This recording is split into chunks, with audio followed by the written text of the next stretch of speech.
yours tonight. So, first of all, great movie. Yeah. And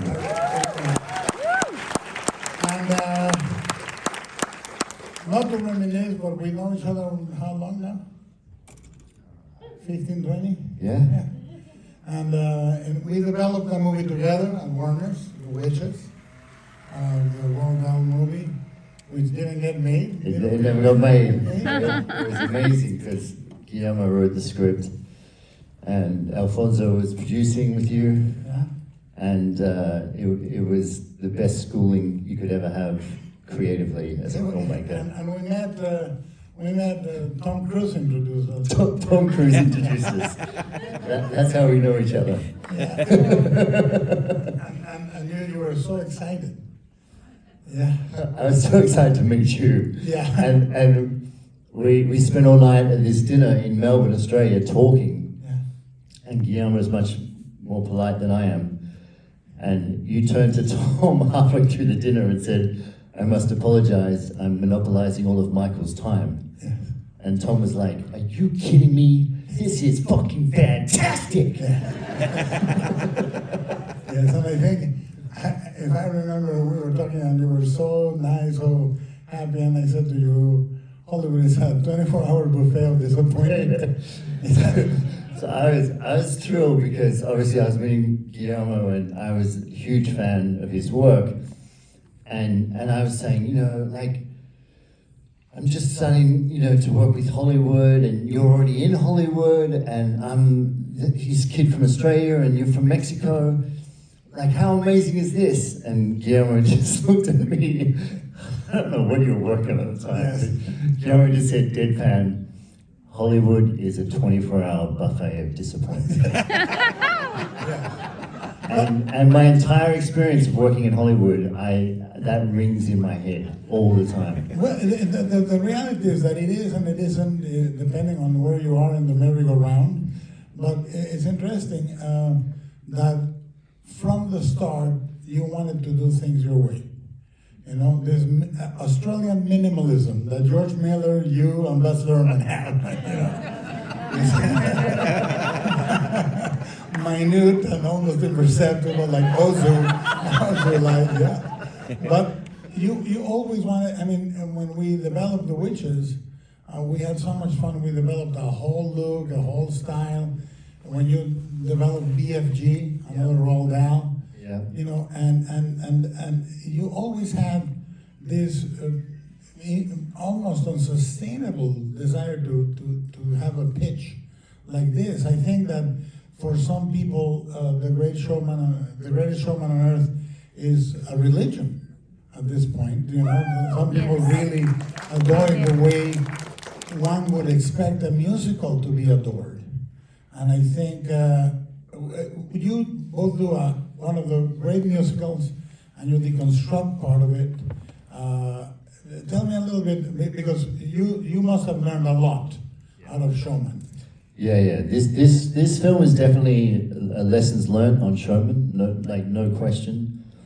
You know, Greatest Showman was my first film, and there were elements of that I'm truly proud of, and there's elements of that, you know, which I'm sure you had on It's a your fabulous first film. Yes. But there's elements that I was really frustrated because it wasn't what I had in my head. And you know, and you just hope after making your first film that you get a chance to do it again. You know, Showman took 8 years to make. Yeah. And so by the time it's finished, you just hope that you get that chance again within your lifetime to apply the things that you now know.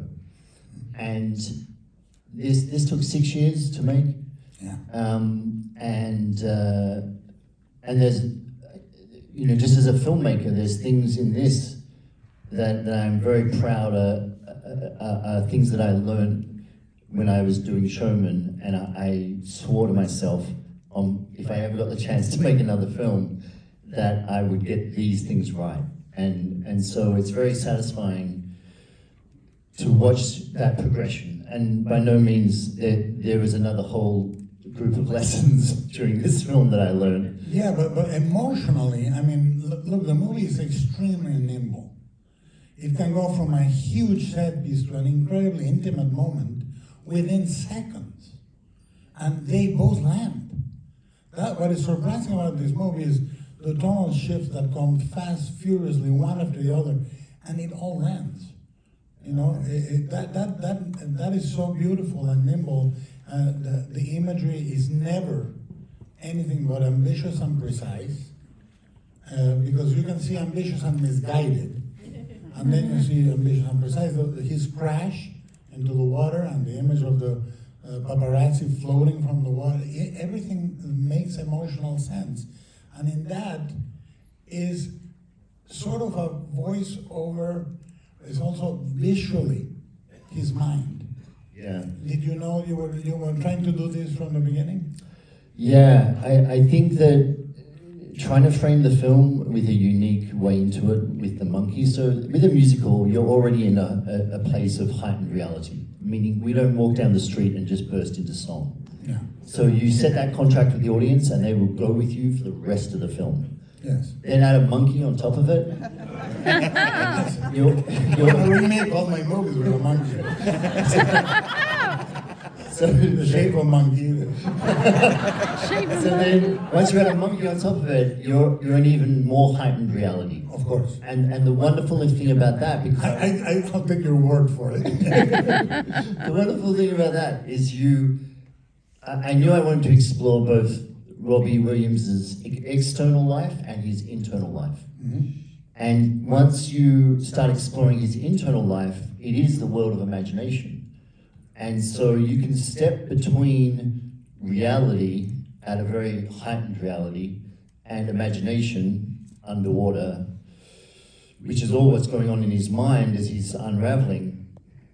You can move between those two worlds quite seamlessly without it ever feeling jarring. The speed at which, I mean, these beats, I'm telling you, is commendable and beautiful. And I've said this before, some people think that more is easier, or faster or more baroque is easier. It isn't.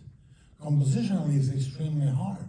The speed at which he goes from meeting her to singing She's the One is breathtaking. So, and the thing is, you have one conflict to explore, basically, which is the conflict that starts the movie with the father. And the conclusion it reaches is extremely serene. I mean, he doesn't turn into a human. Yeah. He says, look, this is who I am, basically, and you don't like it, fuck off. Yeah. Right? Yeah. So it's beautiful in that sense, too. I think that there were people who talked about wanting to see him at the end of the film, and I was like, but he's still a monkey. He never... he hasn't evolved. If you meet Robbie Williams, he's 16 years old. You know, that would sound like a laugh for someone who's met him. And whilst he's made peace with himself, he still has all those battles. You know, to this day. So it didn't make sense to me narratively or emotionally, because your entire investment in the film is in the monkey. It's not in the human. Well, it is, I mean, what I find remarkable, and Kip Morgan and I dealt with it on Nightmare Alley very judiciously, and a story about addiction can't have a happy end. No. It's an everyday fight. No. It never quite ends. You're always going to have the monkey there, right? And I think that the beauty of the movie is that he makes peace with who he is. Yeah.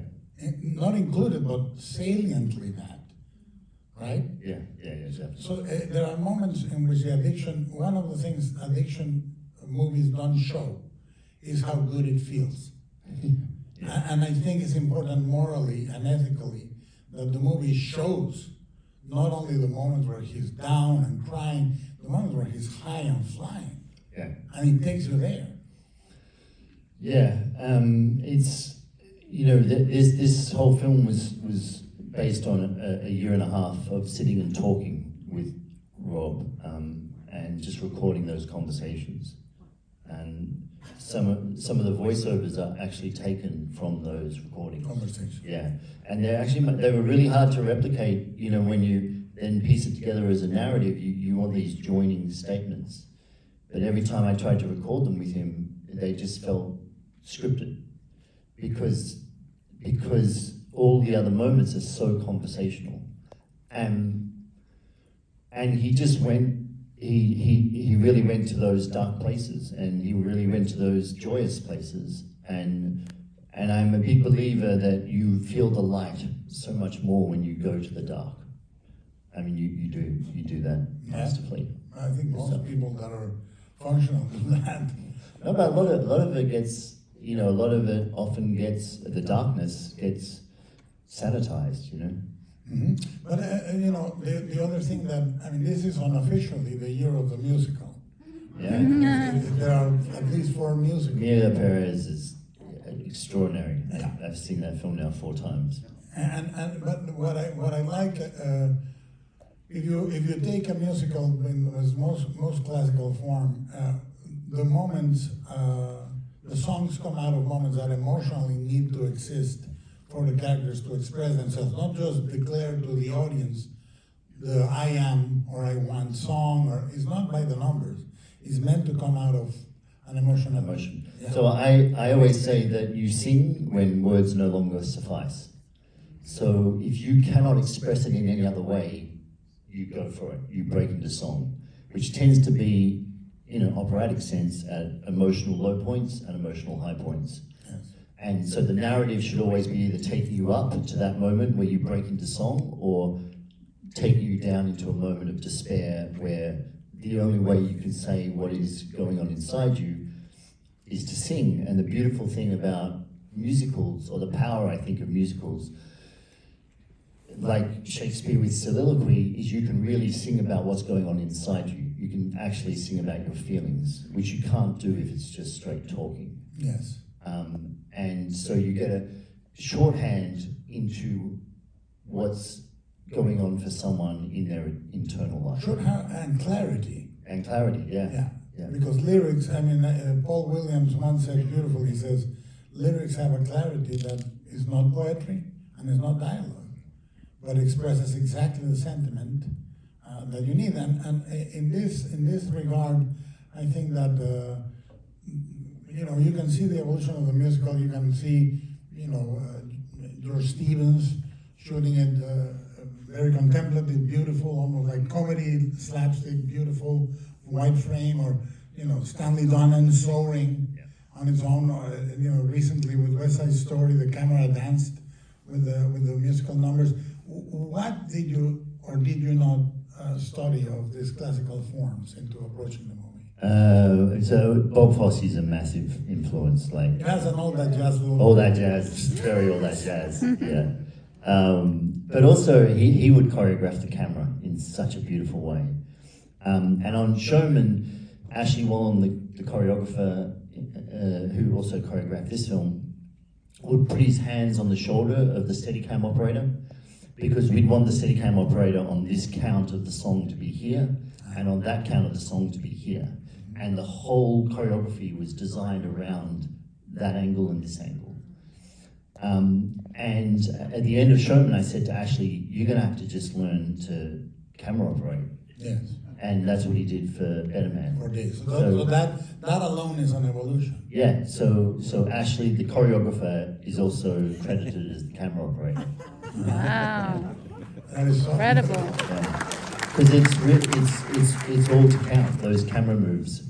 Now, the other thing, one beautiful fluid things is the rock DJ number, which is extremely difficult. If you told me, Guillermo, you're gonna go shoot that on Monday, I would be on a plane to Brazil with no extradition. You know, so let's talk about that. That's one of the strong set pieces of the film. So rock DJ, I always used to walk down Regent Street in London and just be like, the street's amazing, it's so iconic, it's got the curve, it's nice and wide. Why has no one done a musical number down this street?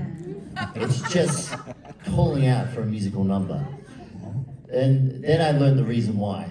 Yes. Shutting down Regent Street took like a year and a half of paperwork. The most ridiculous reports to try and, terrorist reports, all these different reports. And after a year and a half, obviously we got the Crown Estate involved because it's Crown land, it's a Westminster Council. They're reasonable fellows. All reasonable people. And it's a bus route, so we have a transportation minister. Very reasonable people too. Transportation. So it was the craziest amount of work. And then obviously we can't rehearse on Regent Street. Once we're on, we've got to start shooting the moment we get on that street. Yeah. So we then have to get a hangar outside of London, tape out the sections of Regent Street on the ground that we're shooting. We get 500 dancers, we get the double-decker bus, we get the taxis, we get the full camera crew, and we just run it as if we're running it each night for a whole week. All to stopwatch, to make sure we can get onto the road, shoot it out, and then pack out everything and get off the road by 6 a.m. Because the rule is, if we went over on any night, we weren't allowed to shoot the next night. And if we can't shoot the next night, there's no number, because it's all one shot. So, and this is why I want to land that sequence in this discussion. So not only is it logistically impossible, but you are tackling 3 levels of storytelling. You're tackling the fluidity of the number, going from the pogo sticks to the people in the scooters, to this, that, going into different interiors and exteriors, doing changes of clothing and the evolution of the band. That's right. So they go from no one knowing them at the start of the song, by the end of the song, everyone's chasing them. Yeah. So very reasonable too. Yeah. So it's broken up very strategically into 4 sections, because that's what we knew we had. We had 4 nights. We had to get out that door and into that door by the end of the night. And we took the interiors off the table and said, let's just shoot the interiors totally separately in Melbourne, Australia. We'll get the interiors done before we head over to London to do the street. But it did mean that we were locked into going through certain doors and out certain doors. So we really had that stuff locked in. So we spent all week with the entire crew, all the cast, those freaking pogo sticks. Never put pogo sticks in a dance routine. It was the dumbest idea you could ever come up with. And it's brilliant. But we do that, and we're ready to go. We're really got it all down pat, and then the producer comes up to me on 2 days, on the Friday, which is, we're starting shooting on the Sunday night. We're a finely oiled machine, and the producer says, the Queen died last night, you're not shooting. Oh my God. And there's no insurance for the death of the Queen, so we lose the entire budget. We've already paid off all the shops, we've already booked all the crew, all the dancers, we're gone. And in that moment, everyone was like, you're gonna have to cut this number. Well, you said at the start, I'm not the person who's gonna be back. So I was like, we're not cutting the number. We're gonna go and raise the money again, and we're gonna find out the next window that we can get back onto Regent Street. So we had to wait for the 10 days of mourning, the Queen's funeral, the coronation of the King, and then 5 months later, we get back onto Regent Street. But now it's different dancers and different crew because they've gone on to different projects. So we need to do our week of rehearsal again before we then shoot for 4 nights. And that, ladies and gentlemen, is showbiz. Yeah, Thank you. thank you. Awesome. Great work, incredible. Fabulous interview. Love you, how are you? Mwah. Great.